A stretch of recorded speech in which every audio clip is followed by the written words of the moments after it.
제가 간단하게 우리가 돈 관리를 할 수 있는 4가지 방법에 대해서 말씀을 드릴게요. 소득을 구분해서 관리하는 거예요. 두 번째는 이 월 소득 이외에 우리가 명절이나 아니면 그 휴가비, 그리고 이제 상여금이나 우리 그 성과급, 또 우리가 가장 좋아하는 연말정산 환급금, 이런 것들. 그리고 우리가 매월은 아니지만 가끔씩 이렇게 야근을 하거나 뭐 해서 생기는 어떤 기타 수당이라는 게 있잖아요. 근데 요거를 구분해서 관리하지 않고 그냥 돈이 어느 달은 뭐 내 월급에 맞는 163만이 나올 때도 있고, 어느 달은 뭐 명절 비용까지 합쳐서 한 220만 원이 나올 때도 있고, 그러면 이 돈을 그냥 개념 없이 다 써버리거든요. 이 우선은 우리가 제일 먼저 알아야 될 것, 내 소득이 어떻게 구분되어 있나. 나의 소득은 매월 일정하게 나오는 기본 소득하고, 그 다음에 이렇게 비정기적이긴 하나 이렇게 1년 동안 나오는 연간 기타 소득 2가지가 있다는 걸 항상 알아야 돼요. 일단 이거를 구분지면 어떤 얘기가 되냐면, 내가 월 소득 갖고는 우리가 지금 매월 뭐 지출도 발생되고 저축도 해야 되고 여러 가지 것들이 발생되잖아요. 그런 걸로 쓴다라고 결정할 수도 있고, 그 다음에 연간에 이렇게 나오는 돈을 갖고는 내가 모아서 무엇을 할까 이렇게 생각할 수 있는 의사 결정을 할 수 있는 거예요. 대부분 이제 연간 기타 소득 가지고 많이 하는 게 뭐냐면 추가적인 저축이나 내가 부채가 있다라고 하면 부채 상환하는 데 많이 사용할 수 있는 가장 좋은 팁이 되는 자금이 되는 거예요. 두 번째는 지출을 구분해서 관리할 수 있어야 돼요. 우리가 매월 거의 비슷하게 나가는 금액들이잖아요. 그런데 이거를 월 지출이라고 한다면 두 번째 지출이 있어요. 우리가 연간 비정기적인 지출이라는 거에 대해서 생각을 해봐야 돼요. 매월 발생하진 않아요. 매월 발생하진 않지만 우리가 1년을 사는데 꼭 필요한 돈들이에요. 그러니까 그런 돈들이 명절 비용이나 휴가 비용, 그리고 뭐 가족들 생일, 뭐 어버이날, 그 다음에 내가 옷을 사 입는 의류비, 그 다음에 미용비, 그쵸, 그리고 경조사비, 그리고 뭐 자동차가 있으신 분들은 뭐 자동차 세금, 자동차 보험, 이런 것들이 1년 동안에 쓰여지긴 하는데 매월 발생되질 않는데 이거를 우리가 월 지출처럼 생각하는 거예요.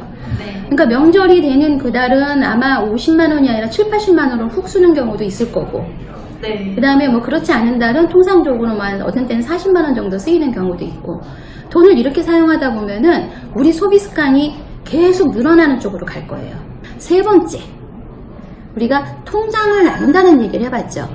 그러니까 통장을 구분해서 관리하는 거예요. 우리가 급여 통장으로 대부분 많은 거를 하는데, 우리가 이제 급여 통장에서 월급도 들어오게 되고 여러 가지 신용카드 대금도 나가고 여러 지출도 나가고 하죠. 그런데 우리가 이 통장도 좀 구분해서 나눠 쓸 필요가 있어요. 우리가 통장을 쪼개는 거, 통장을 나누는 이유 중에 가장 큰 거는 우리가 지출 관리를 잘 하려고 하는 거거든요. 그러니까 지출 관리를 잘하면 자연스럽게 소비 지출이 줄게 돼요. 소비 지출이 줄면 우리는 뭘 할 수 있죠? 그렇죠. 저축을 할 수 있는 거예요. 그래서 소득도 구분해서 관리할 줄 알아야 되고, 지출도 구분해서 관리해야 될 줄 알고, 그 다음에 통장도 구분해서 관리할 줄 알아야 되는데, 네 번째, 어떻게 보면 가장 중요한 거죠. 재무 목표 관리를 해야 돼요. 내가 빚을 갚아야 되는데 빚을 언제까지 어떻게 갚아야 되는지 계획이 세워져야 잘 갚아줄 거 아니에요. 이런 것들을 우리가 재무 목표라고 하는데, 요 4가지만 잘 관리할 수 있어도 사회 초년생으로서 돈 관리는 정말 퍼펙트하게 할 수 있다라고 보면 돼요.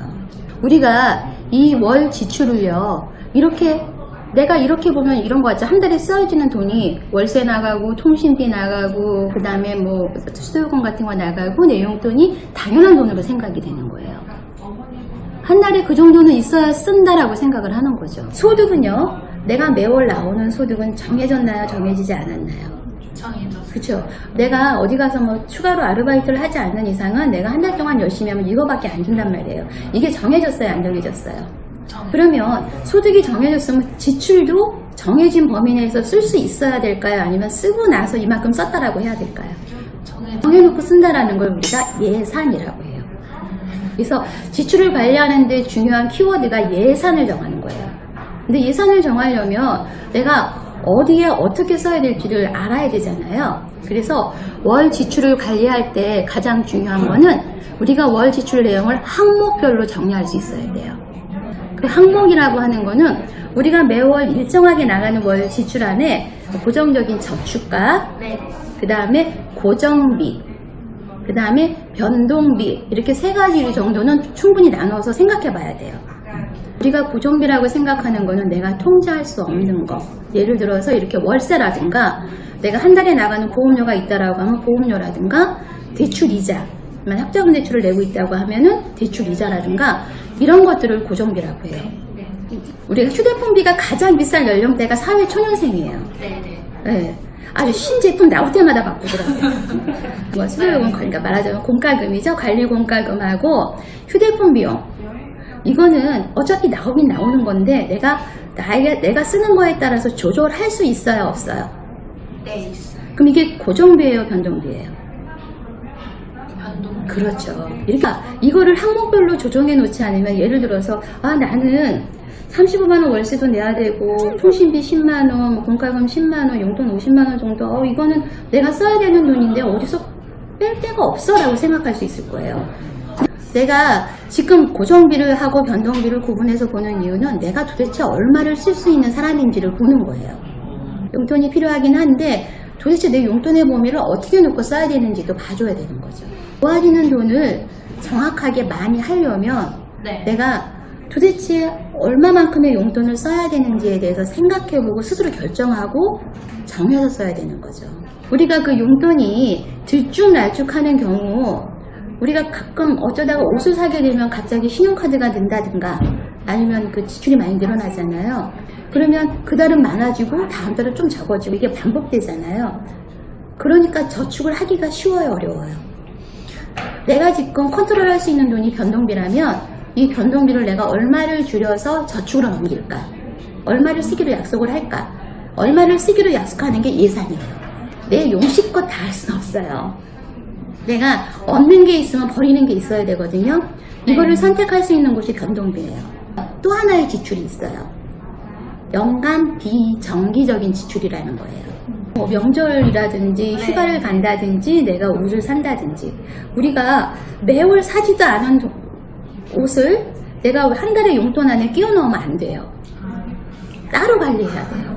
지금 우리가 매월 일정하게 어쨌든 교통비도 들어가고 내가 친구들을 만나거나 이런 용돈으로 정해놓은 금액은 매월 일정한 범위 내에서 쓰도록 노력하고, 그 다음에 연간에 쓰여지는 비용을 따로 관리할 줄 알아야 돼요. 그러면 명절 때 예를 들어서 부모님한테 용돈을 한 10만 원씩 드린다든가, 아니면 생신 때는 어떻게 한다든가, 우리는 휴가비를 어떻게, 내가 휴가를 갈 휴가비도 마찬가지죠. 그래서 우리가 돈 관리를 할 때 제일 먼저 하는 게 우리가 연간 비정기적인 지출에 대한 예산을 세워보는 거예요. 아무래도 이건 안 될 것 같아서 저축을 늘리고 싶거나 부채 갚을 돈을 만들려면 어디서부터 손을 봐야 되는지 생각해 볼 수 있어야 돼요. 그 다음에 올라가는 게 변동비예요. 변동비 중에 내가 70만 원 쓰고 있는 것 중에서 내가 내 용돈을 절약을 해서 줄여 써서 한 20만 원을 줄이잖아요.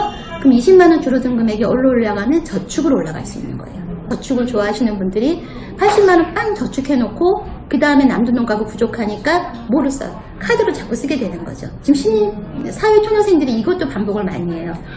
먼저 저축하는 건 굉장히 좋은데 지출 예산을 이렇게 파악해보지 않고 예산을 세우지 않은 선저축은 쓸모가 없는 저축이 되어버리는 거예요. 결국 이제 1년 뒤에 아니면 중간에 늘어난 카드 대금을 막기 위해서 저축을 해지하겠죠. 그래서 저축이 안 남아지고 또 다시 저축을 시작하게 되는 거죠. 그러니까 계속 시작하는 저축만 하는 거죠. 우리가 일반적으로 전세자금 대출을 받기 위해서도 우리가 약간의 기본이 필요한 거예요. 지금 우리가 최소한 내가 가고자 하는, 그러니까 전세로 가고자 하는 금액의 10에서 20% 정도는 내 돈으로 갖고 있어야지만 전세자금 대출을 받을 수 있는 상황이 좋아요. 내가 신용카드를 많이 쓰지 않으려고 노력은 하죠. 신용카드를 많이 쓰지 않으려고 노력을 하다 보니 신용카드 조금 쓰고 체크카드 또 쓰는 거예요. 그래서 신용카드 더하기 체크카드 하다 보니까 요거 요만큼 요거 요만큼 해서 이만큼이 되는 거죠.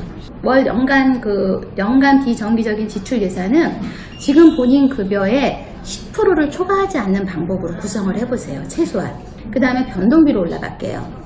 변동비 중에서 지금 관리공과금 10만원, 휴대폰 10만원인데 요거 내가 최대한 아끼려고 노력해야 되고 휴대폰도 다시 한번 내가 정말 이 요금제를 써야 되는지 확인해 보세요. 그러니까 내가 아무리 돈을 아끼는 것도 중요하지만 내가 지키지 않을 약속은 하지 않는 게 더 좋은 거예요. 내가 일주일에 한 10만 원만 갖고 서두기를 하는 거예요. 그렇죠. 만약에 신용카드를 쓴다라고 하면 내가 일주일에 쓸 신용카드의 금액은 10만 원이야. 이런 식으로 정해놓고 쓰기 시작을 하면 돈 쓰는 연습이 되거든요. 우리가 무턱대고 돈을 어떻게 저축을 해야 되겠다, 빚을 얼마에 그냥 무조건 갚아야 되겠다 이렇게 생각하는 것보다 차근차근 나를 달래주는 시간이 필요한 거예요. 지금 이제 우리가 이렇게 생각하고 나니까 내가 왜 이렇게 돈을 절약을 해야 되는지, 돈을 아껴야 되는지 그런 의미가 나왔잖아요. 이게 재무 목표로 가는 지름길이에요. 중소기업 청년들을 위한 여러 가지 대책에 대해서 정부 정책이나 이런 거에 대해서 관심을 가져야 돼요. 내가 정부에서 주는 어떤 혜택들이 있는지를 꼼꼼히 찾아봐야 되고, 아까 전세자금 대출에 관계되는 부분도 주택도시보증공사나 한국주택금융공사, 그 다음에 LH공사 이런 데를 확인해 보면 그 청년들에게 맞는 임대주택에 대한 정보도 나오고, 그 다음에 대출에 대한 정보도 굉장히 많아요. 그 다음에 청년, 우리가 중소기업에 다니는 청년일수록 사실은 이 금리 우대를 굉장히 많이 해드리는데 거의 한 2%가 안 돼요. 요즘은 뭐 서울시뿐만 아니라 뭐 지자체에서도 청년들을 위한 저축, 이런 것들, 뭐 내일 채용공제 이런 것들도 있잖아요.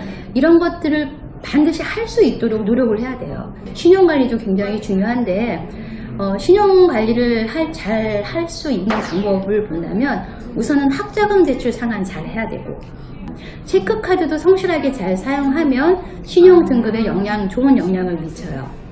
그리고 사소한 연체라도 절대 하면 안 돼요. 그 휴대폰이나 이런 공공 납부하는 성실 납부자가 신용평가회사에다가 6개월 동안의 그 연체 없는 실적을 통보해주면 신용 점수에 가점을 주는 제도가 있거든요.